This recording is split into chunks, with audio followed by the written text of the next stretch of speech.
Today, I'm going to look at 3 tools that everyone should know in Photoshop.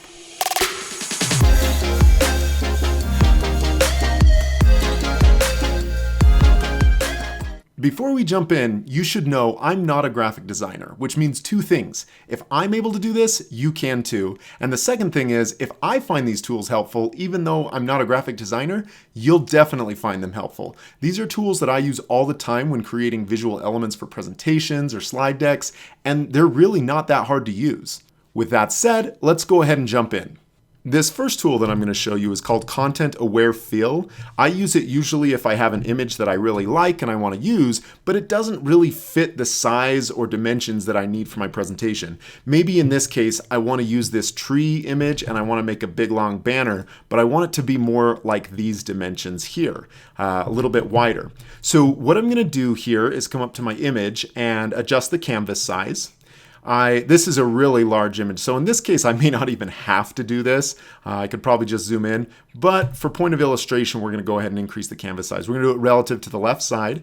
Go ahead and double the image width, or the canvas width. What that does is it gives me more space along this right side edge.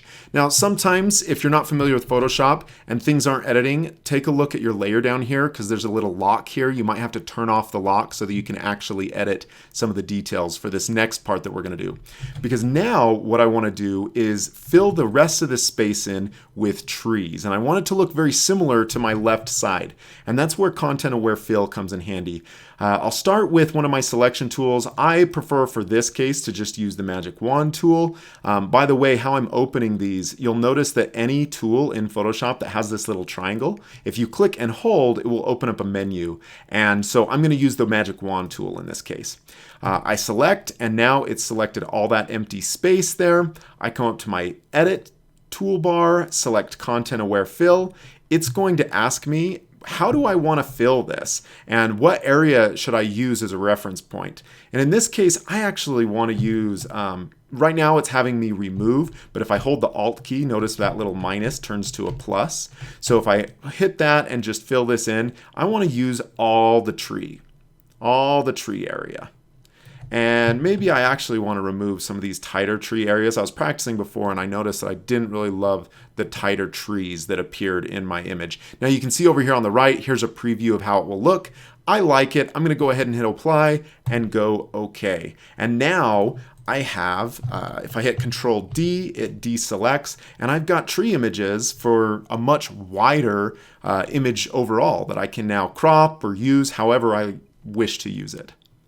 Content Aware Fill can also be used not just for making things larger, but actually removing logos and things from various items. It could be a t-shirt like this, or it could be a building with a sign on it. In this case, I'm going to go ahead and remove just this Cooper family logo. All I have to do is select the area of that logo. We're going to go ahead and delete that. I just highlighted it and then click delete. Now I come up and click Edit, Content Aware Fill. And it's going to ask me, what do I want to use as a reference point? Yep, that t-shirt looks great. We hit apply, hit OK, and we're good to go. Now you'll notice it doesn't do a perfect job. There's some wrinkles there that look a bit unnatural. And anybody, if you looked real closely at this, you can tell that it's been doctored.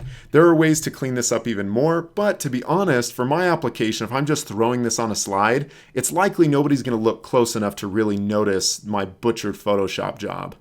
The next tool that we're going to look at is the Spot Heal brush, or the Spot Heal tool. I don't know exactly what it's called, but in short, when you look at this, you can see I have some razor bumps on my neck. That's an issue that I constantly have. I don't like the way it looks, and so I want to fix that. And there's a really easy fix for that, especially just a small mark like that. I come over to this little band-aid, I click and hold, and I want to select the Spot Healing Brush tool. There's lots of different tools you can use to help fix minor areas. My brush width is set way too high, so we're going to come up here and adjust the brush width. Still too large. This is a pretty small image. There we go. That's probably about what we want. And now what I can do, I can either use strokes, and obviously that didn't work real well. My preferred method is just to do individual clicks.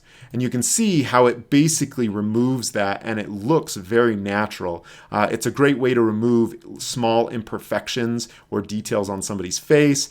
Keep in mind this is not, even though it looks like magic, it's not perfect. Like if I try to heal something along the edge of my t-shirt right there, it has a hard time differentiating between the skin and my t-shirt. So you want to be careful with it like that. The other thing is obviously the higher resolution you have of your image, the more success you'll have with this because you're not going to be so pixelated as you work with this spot heal tool. The final tool I'm going to show you has to do with selecting. In this case, I want to remove that airplane from this image because maybe I want this building image, but the airplane doesn't really fit my style or I just want to change it up. So there's lots of different selection tools in Photoshop, and I recommend that you actually go and explore all the selection tools by looking up some tutorials about how to select things in Photoshop because there's tons of different tools, and honestly, depending on your photo, some tools will work better than others. But in this case, I'm going to select the magic wand tool or whatever tool's in this place and do the object selection tool. This allows me to click on an image and my computer will find the hard lines or the distinctions between where that object begins and where it ends. And it's going to select it for me. Now this can be pretty taxing on your computer. You can tell that took a little bit of time on my machine. And depending on the hardware that you have on your computer, it may take a little bit of time. But it did a really great job at selecting that airplane. So now that I have it selected, I can unlock this layer and go ahead and delete that airplane just using the delete key on my keyboard. Now, if I want to fill the rest of that sky in, you guessed it, we're going to use that content aware fill tool again. Jump in here, make sure we have only the sky selected. We really don't want the buildings, so I'm going to kind of in the little spaces where we have those buildings just to make sure we don't get some weird little pixel of some buildings in there.